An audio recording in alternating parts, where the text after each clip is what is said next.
डोकं शांत ठेवून ऐक. आपल्या नेरळच्या फार्म हाऊसवर इन्कम टॅक्स वाल्यांनी धाड टाकली. तू काय बोलतोस, तुला कळतंय जना? जे झालंय तेच सांगतोय. सगळा ऐवज सापडलाय पोलिसांना. रेडकर कुठे? फरार झालाय. पोलीस शोधतायत त्याला.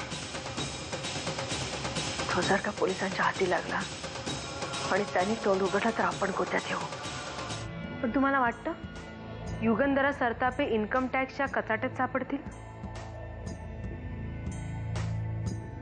मला एखाद्या गोष्टीचा शेवट दिसल्याशिवाय मी त्या गोष्टीला सुरुवातच करत नाही. जानकी, तुलाही माहिती आहे गणेशला तुझा किती लळा आहे.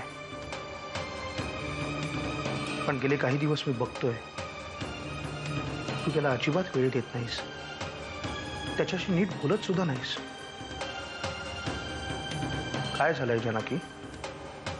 मला तर वाटतंय हा कर्वच फुटला असणार.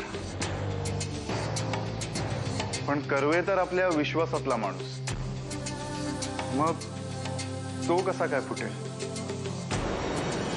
नरशिवाच्या तावडीत एखादा दगड जरी सापडला ना तर तो धाडा धाडा बोलायला लागेल. आणि आपलं कर्व नरसिंहाच्या नुसत्या नजरेनच गारठला असेल. कर्वेचं काय करायचं याचा विचार नरसिंहालाच करू दे.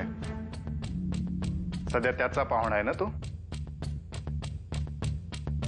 आपण तरी या सगळ्यातून लवकरात लवकर कसं बाहेर पडता येईल याच्याकडे लक्ष देऊया. जानकी, कोणाच्या दडपणाखाली तू ही अशी जगतीयेस? हा बघ इकडे, माझ्याकडे बघ.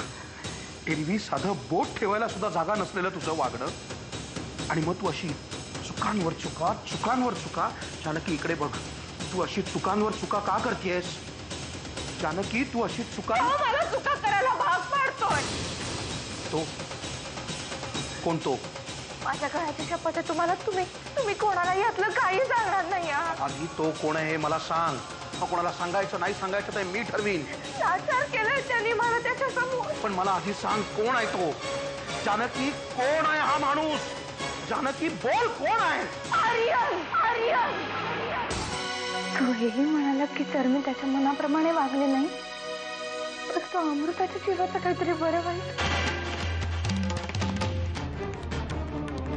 प्रत्येक वेळेला घरातला कुठलाही प्रॉब्लेम घरातल्या कोणालाही विश्वासात न घेता सोडवायचा जो प्रयत्न करतेस ना तू, ते थांबाव आता. कोण समजतेस कोण तू स्वतःला?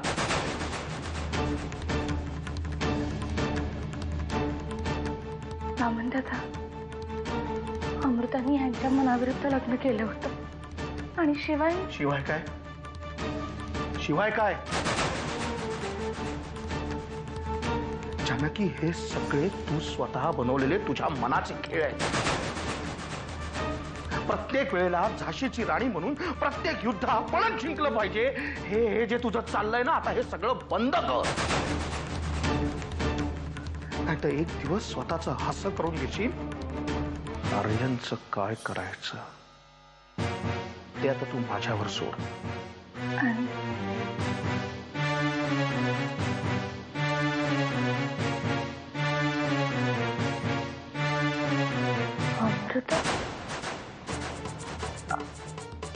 सध्या तरी तू फक्त तुझा विचार कर. अमृताचा विचार मी करीन. अमृताला तर मी सही सलामत सोडवीनच. पण ह्या सगळ्या प्रकरणात तुझा मात्र बळी निष्कारण जाईल. तेव्हा आता तरी शहाणी हो. आणि मी तुला जसं सांगतोय, जेवढं सांगतोय तेवढंच कर.